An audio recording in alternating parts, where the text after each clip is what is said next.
COVID-19 and the pandemic has changed the way we all work day to day, but it's also changed the way that hackers are going about cyber attacks. I'm Beth Motter here with Danny Palmer for ZDNet. Danny, what's different? What's changing? What are hackers doing now? Well, as you say, things have changed. A lot of us now are working from home more often, or permanently for the time being until the effects of coronavirus are not a thing anymore, which could be some time. So organizations have had to adapt to their employees very suddenly having to work from home. In some cases, you've had massive organizations who've had to adapt in what was the space of a few weeks to their employees who had previously been inside an office working from home. That's obviously got a lot of adaptation for employees. There's the basic things like keeping your day in a certain routine when you're working from your living room or your kitchen or your bedroom even, and it's created circumstances which is creating an advantage for cyber attackers in a way, because previously when it came to targeting a corporation with some sort of cyber attack, be it ransomware, be it malware, be it phishing emails, or combination of the three, or other attacks entirely, there was some sort of corporate defense, hopefully, to help organizations stay safe. So if something malicious was sent through, you'd have some sort of corporate firewall or antivirus software which could cut that off at the pass and block it out. Now we're all working from, or a lot of us are working from our homes with our home internet connections, which may not necessarily have the same protections. Home internet connections aren't designed to protect against, what could be quite prevalent cyber attacks or determined cyber attackers looking to break into organizations' networks. For example, even when sending let's say a phishing email to you, attackers can now use the disguise of pretending to be one of your colleagues working remotely, for example, to say, oh, have you checked out this document for me? Can you click this link? In many cases, if they have the right username and password, they can actually hijack legitimate email threads. Say when we were sending emails to organize this interview now, Beth, in theory, an attacker could infiltrate that chat and say, say take the place of you and say, oh, can you click this link to do the video?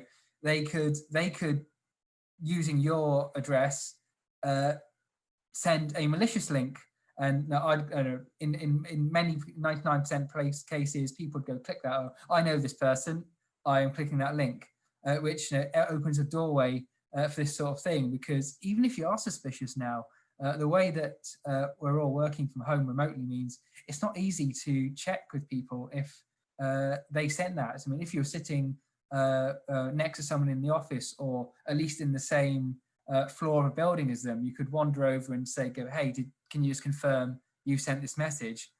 Now that's not possible. And in some cases, people are feeling pressure in a way to make sure they respond to things or click on attachments or links, because we're all working from home. It's hard, but no one wants to be seen as slacking off or being inefficient. So people think, oh, I need to click this because my boss has sent it to me, when that could be someone trying to send you malware or try to phish credentials for getting into your organization.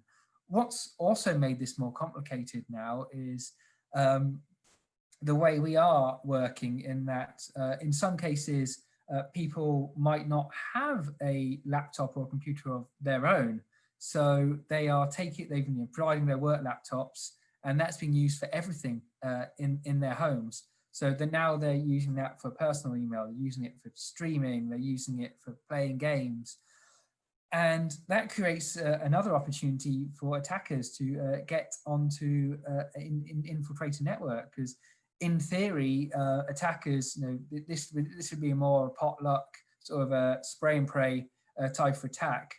Attackers could send out a bunch of phishing emails to general, say a Gmail or a Hotmail account.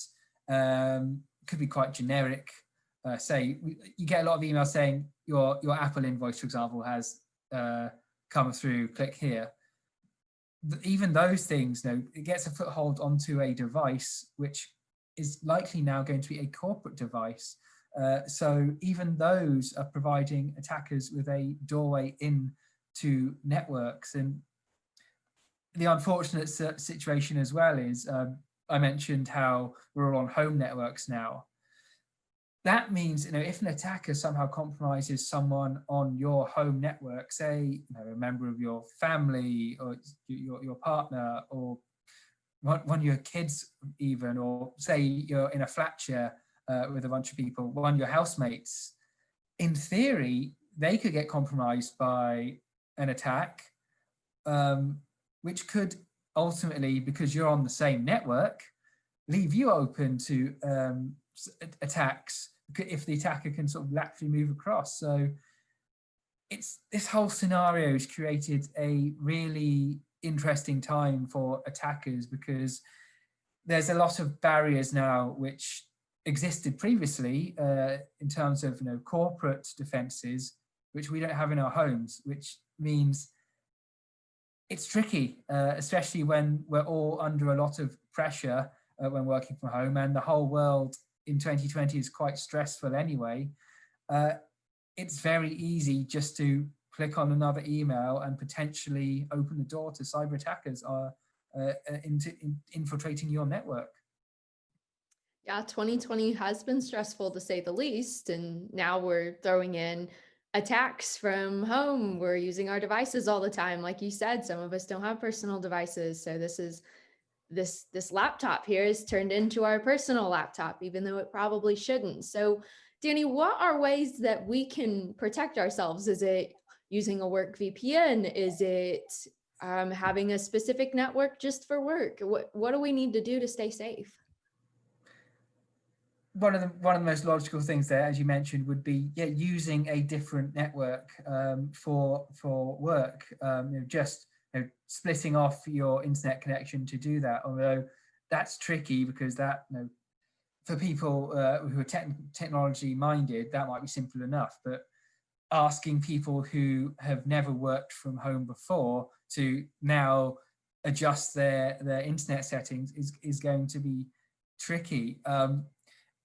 In terms of one of the ways attacks can be prevented is when it comes to phishing emails, for example, which is still very much the most common way for cyber attacks to infiltrate systems.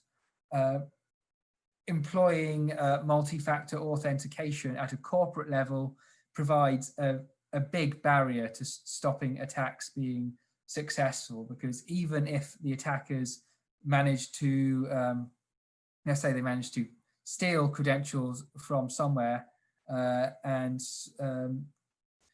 can try to access a corporate VPN to gain access to what's inside. If they don't have that two-factor authentication, they're not going to be able to join, which will help stop attacks from spreading, particularly when it comes to attacks spreading across networks. Because say if someone, for example, did get infected because they'd managed to download something by accident that was malware, it's more difficult to spread laterally via your network and your corporate VPN if there's that extra barrier in place. So it's not a bulletproof fix, but just things like that can really help. Yeah, it's usually just the little things that make the biggest difference. Well, Danny, thank you. And for all things cybersecurity and keeping your work from home devices safe, be sure to stick with ZDNet. Thanks for watching.